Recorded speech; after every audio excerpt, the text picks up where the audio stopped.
ही कथा त्या काळातील आहे ज्या काळात मोबाईल नव्हता. काल्पनिक कथा आहे. कुठलाही संबंध आढळून आल्यास तो निव्वळ योगायोग समजावा. आज ते दोघेही खूप खुश होते. असणार का नाही, त्याला कारणही तसंच होतं. रवी व मेघा यांच्या लग्नाचा 50वा वाढदिवस होता. दोघांचंही प्रेमाचं नातं अजून तसं पहिल्यासारखंच होतं. पाहिल्यासारखं म्हणजे जसं कळायला लागलं ना 10वीत आल्यापासून तेव्हाचं त्यांचं एकमेकांवर प्रेम आहे याची कबुली हे त्यांना तेव्हाच नजरेने कबुली दिली होती. आज सकाळपासूनच घरी जोरदार तयारी सुरू होती त्यांच्या लग्नाचा वाढदिवसाची. रविराव आज सकाळीच उठून स्वतःची सगळी तयारी करून बाहेर पडले होते. त्यांनी सकाळीच मोगऱ्याच्या फुलांचा गजरा आणला. काल त्यांनी एक छानसा नेकलेस आणि मेघाला येलो कलर आवडायचा तिच्या फेवरेट रंगाची साडी आणि एक छानसं छोटंसं गिफ्ट आणि डेअरी मिल्क कॅडबरी हे सगळं त्यांनी एका टेबलवर ठेवलं. ते आता किचनमध्ये चहा करायला गेले. त्यांची सगळी तयारी झाली होती. मेघा उठून तिची तयारी करून आली होती. आज उशीर झाला उठायला. घड्याळात बघते तर 8 वाजून गेलेले. अरे देवा, आज कशी इतकी गाढ झोप लागून गेली. हे बसले असतील चहासाठी माझी वाट बघत. ती फ्रेश होऊन येते. रविरावांना आवाज देते. कुठे आहात तुम्ही? आवाज देता देता ती बेडरूममध्ये पोचते. तेव्हा ते मेघाला म्हणतात, हॅपी ॲनिव्हर्सरी माय स्वीट हार्ट मेघा. अरे बापरे, यांच्या लक्षात आहे तर त्याही रविरावांना विश करतात. तिला खूप आनंद होतो. रविरावांनी आज मेघासाठी आणलेली गिफ्ट आणि साडी तिच्या हातात दिली. मेघाला खरंच आश्चर्य वाटत होतं की त्यांनी इतकं सगळं कधी केलं आणि तेही मला कळून देता. त्या खूप खुश झाल्या. मग ते तिच्या केसात गजरा मारतात. मोगऱ्याचा सुगंध सगळीकडे पसरला होता. वातावरण मनमोहक झालं होतं. आजही दोघांचं एकमेकांवर तितकंच प्रेम होतं. मेघा, काय हो, कधी केलं तितकं सगळं? आणि मी काय म्हणते, या वयात कशाला दगदग करता? आधीच तुम्ही माझ्यासाठी खूप केलंय आणि तुमचं माझ्यावर खूप प्रेम आजही आहे तेही मला समजतंय. तेव्हा ते हसतात आणि तिच्यासाठी मेघाला कॅडबरीचा तुकडा भरवताना गाणं सुरू करतात. आज फिर तुम पे प्यार आया है, आज फिर तुम पे प्यार आया है, बेहद और बेहिसाब आया है, आज फिर तुम पे प्यार आया है, आज फिर तुम पे प्यार आया है. त्यांचं गाणं संपतं. मेघा त्यांना म्हणते, अगदी रवी, तुम्ही अजूनही तसाच आहे. खरंच मी खूप नशीबवान आहे की मला तू भेटलास. दोघेही एकमेकांसोबत चहा घेतात, खूप गप्पा मारतात. आज त्यांच्या लग्नाला 50 वर्ष पूर्ण झाली होती. मेघा तर आज खूप खुश होती. आज जमान्यात करतात तसंच सरप्राईज तिला सकाळीच मिळालं होतं. संध्याकाळी खूप मोठं सेलिब्रेशन होतं त्यांच्या लग्नाचं, वाढदिवसाचं आणि दोघांचे मित्र मैत्रिणी, मुलगा मुलगी, नातवंडे आणि इतर नातेवाईकांच्या उपस्थितीत हा सोहळा साजरा होतो. त्यांनाही खूप आनंद होतो. एक आदर्श जोडी म्हणून त्यांच्याकडे पाहिलं जायचं. ते दोघेही तसेच होते, जणू एकमेकांसाठीच बनलेले. या वयातही त्यांचं प्रेम तसूभरही कमी झालेलं नव्हतं. दोघेही आज खूप गप्पा मारतात आणि त्यांच्या भूतकाळात हरवून जातात. रवी आणि मेघा शाळेपासून एकमेकांसोबत होते. सुरुवातीला लहान असताना मैत्री होती. ते एकाच गावात होते. रवी एकटाच होता आणि त्याला 2 बहिणी आणि आई वडील असा त्याचा परिवार होता. काय मेघा एकटीच आणि तिच्यापेक्षा मोठा भाऊ तिचा दादा, तोच सगळं बघायचा. तिचे वडील ती लहान असताना गेले होते. आईने त्यांना वाढवलं होतं. लहानपणापासून संस्कारी, हुशार, गुणवान आणि दिसायलाही सुंदर दिसणारी या मेघाच्या रवी प्रेमात पडला. दोघांची परिस्थिती फार श्रीमंत नव्हती. तिलाही प्रेम म्हणजे काय हे कळायला लागल्यापासून रवी आवडायचा. तोही हुशार होता, तर नोट्स घेण्यापासून त्यांची मैत्री सुरू झाली. मग रवी मात्र मेघाशी बोलण्याचा बहाणा शोधायचा. तिला पाहायचा, तीही त्याला गोड स्माईल द्यायची. तेव्हाच्या काळात काही मोबाईल वगैरे नव्हते.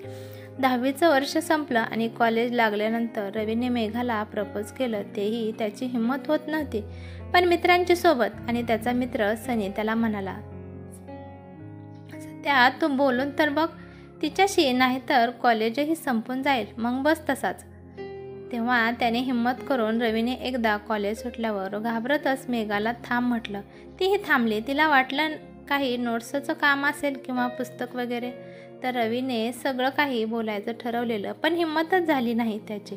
त्यात भीती वाटत होती दोघांना एकत्र सोबत असं बोलताना कुणी बघितलं तर, गावकऱ्यांनी किंवा इतरांनी तर घरी सांगून देतील हा विचार करूनच त्याने तिला एका वहीमध्ये ठेवून दिलं. चिठ्ठी वाच मेघा, तुला यातून मला काय बोलायचं आहे ते समजेल, आणि हो, मलाही तुझं उत्तर काही असेल तर कळवशील. एवढं बोलून तो त्याच्या सायकलने निघून गेला. मेघाला मात्र हसायला येत होतं. तिलाही खूप छान वाटलं. असं कुणीतरी पहिल्यांदा तिला आवडू लागलं होतं. त्यानेच आज तिला चिठ्ठी दिली. ती घरी गेली, पाहिले तिने ती चिठ्ठी वाचली आणि तिला खूप छान आणि मनाला आनंद झाला, कारण तिला ही रवी आवडत होता. मग तिने त्याला चिठ्ठीत लिहून आपल्या सुंदर अक्षरात त्याचं वहीत टाकून दुसऱ्या दिवशी दिलं. त्यानेही तिचं उत्तर पाहिलं आणि त्याचा आनंद गगनात मावत नव्हता. मात्र हे सगळं ठीक आहे, पण वडिलांची भीती होती. त्यांना कळालं तर ते जीवच घेतील. तेव्हा मुलं मुली असं फारसं बोलत नव्हते, म्हणून या दोघांनाही भीती वाटत होती. मेघाने तर रवीला प्रेमासाठी होकार दिला, पण तिलाही आपल्या नंदकुमार दादाची फार भीती वाटायची. जपून राहायची. पण त्या दोघांचं एकमेकांवर खूप प्रेम होतं. कधी बोलणं नाही झालं तर नजरेनेही त्यांना कळायचं. कॉलेजमध्ये त्यांचं हे प्रेम कुणाला कळू नये याची दोघेही खूप काळजी घ्यायचे. फक्त दोघांच्या जवळचे मित्रमैत्रिणी त्यांनाच माहिती होतं. दोघेही सोबत कॉलेज करत होते. लपून छपून एकमेकांना भेटायचे. कधी भेट व्हायची त्या रस्त्यावर तर कधी नाही, कारण मेघा कधी तिचा भाऊ आला तर त्याच्यासोबत जायची, नाहीतर एरवी दोघेही एकाच बसने जायचे. तिच्या मैत्रिणीलाही, मधुलाही माहिती होतं. तो रोज त्यांच्यासाठी जागा पकडून ठेवायचा. कधी तर तिला जागा द्यायचा. तो मात्र उभा राहून तिच्याकडे बघायचा. कुणी असेल तर दोघांना बोलतानाही यायचं. तरीही ते दोघे मनापासून एकमेकांवर खूप प्रेम करायचे. कॉलेज संपलं होतं. आता पुढे काय करायचं? रवीला जॉब शोधायचा होता. दोघे आता मनाने एकमेकांच्या खूप जवळ आले होते. ते राहूच शकत नव्हते. तेव्हा फार लव्ह मॅरेज होत नव्हते, त्यामुळे घरचेही जुन्या विचारांचे होते. त्यांच्या मतावर अगदी ठाम असायचे. त्यांना लव्ह मॅरेज पसंत नव्हतं. दोघांच्या घरी सारखीच परिस्थिती होती. त्यावेळी लवकरच विवाह होत. शिक्षण झालंय म्हटल्यानंतर नंदकुमार दादाने आणि मेघाच्या आईने तिच्यासाठी स्थळ शोधायला सुरुवात केली. तिने पुढे शिकायची इच्छा बोलून दाखवली, पण आई नाही म्हटली. तुझं लग्नाचं वय आहे, आता पुरे झालं एवढं शिक्षण, म्हणून स्थळ शोधायला सुरुवात केली होती. मेघाला नोकरी करावी वाटत होती. तेव्हा ग्रॅज्युएशनच्या बेसवर तिला नोकरीच्या छान संधी उपलब्ध होत्या, पण घरचे पाठवायला तयार नव्हते. रवीला ही घरच बघावं लागत होतं. त्याचे बाबाही मध्येच आजारी पडले. मग त्याला नोकरी करावी लागली. बहिणींची लग्ने झाली. तेव्हा रवीही मेघाला भेटायचा प्रयत्न करायचा, पण भेट होत नव्हती. एका गावात राहूनही तिला आता घराबाहेर पाठवत नव्हते. दोघेही भेटण्यासाठी खूप तरसायचे, पण काय करणार? सर्वांची भीती असायची. घरच्यांपुढे आणि परिस्थितींपुढे दोघांचं या प्रेमाची आणि दोन जीवांची ही अवस्था झाली होती. तेव्हा रवीला चांगली नोकरी मिळाली. त्याने त्याच्या घरी मेघाविषयी सांगितलं. माझं तिच्यावर खूप प्रेम आहे आणि मला तिच्याशी लग्न करायचं आहे. तेव्हा बाबा खूप चिडले, रागावले त्याच्यावर. असं काही मी असताना करायचं नाही सांगितलं. त्या मुलीला तू विसर आणि लग्न करण्याचा निर्णय घ्यायला लावला. त्या दिवशीपासून त्यांच्या माईदादांनी त्याच्यासाठी मुली बघणं सुरू केलं. रवीला खूप वाईट वाटलं. तो त्याच्या आयुष्यात त्याने फक्त मेघाचाच विचार केलेला होता आणि तिचंही प्रेम आहे माझ्यावर. मी असं केलं तर तिला काय वाटेल? ती नाही राहू शकणार माझ्याशिवाय. तेव्हा तो मेघाला भेटायचं ठरवतं. तिची मैत्रीण राधा, तिचा भाऊ त्यांच्या ओळखीचा होता. सहजच भेटायचं म्हणून त्यांच्या घरी जाऊन मेघाची मैत्रीण राधाला त्याच्याविषयी घरात चाललेली लग्नाविषयीची बातचीत सगळं सांगितलं. तिला एकदा उद्या मंदिरात भेटायला सांग असं निरोप दिला. राधाने हा निरोप मेघाला दिला. दुसऱ्या दिवशी ती मंदिरात निघते जायला. मस्त तयारी करून पंजाबी ड्रेस घालून रवी आधीच येऊन तिची वाट बघत होता. खूप अस्वस्थ होता तो. काय करावं काहीच सुचत नव्हतं. मेघाने रवीला पाहिलं आणि लोकांची पर्वा न करता त्याला मिठी मारली. त्यांचा इतक्या दिवसांचा दुरावा तिला सहन नाही झाला. ती खूप रडत होती. तेव्हा रवीने तिला बसवलं, पाणी दिलं आणि सगळं खरं सांगून टाकलं. तेव्हा मेघा तो आपल्याला सोडून जाईल, लग्न करेल या विचाराने ती खूप रडू लागली. तेव्हा रवीला तिचे अश्रू बघवत नव्हते. मेघाने रवीला सांगितलं की माझ्या घरीही स्थळ बघणं सुरू आहे. परिस्थिती काही असो, पण माझं तुझ्यावर खूप प्रेम आहे रवी. मी दुसऱ्या कोणाशी लग्न करू शकत नाही. मी राहूच शकत नाही तुझ्याशिवाय. तेव्हा रवीनेही त्याच्या मनातलं तिला सांगितलं. घरची परिस्थिती सांगितली. दोघेही हतबल झाले होते. घरच्यांपुढे जातीमध्ये फरक नव्हता, तरी प्रेमविवाहाला घरचे तयार नव्हते. पण हे प्रेम करणारे एकमेकांशिवाय राहूच शकत नव्हते. बराच वेळ मंदिरात बसले.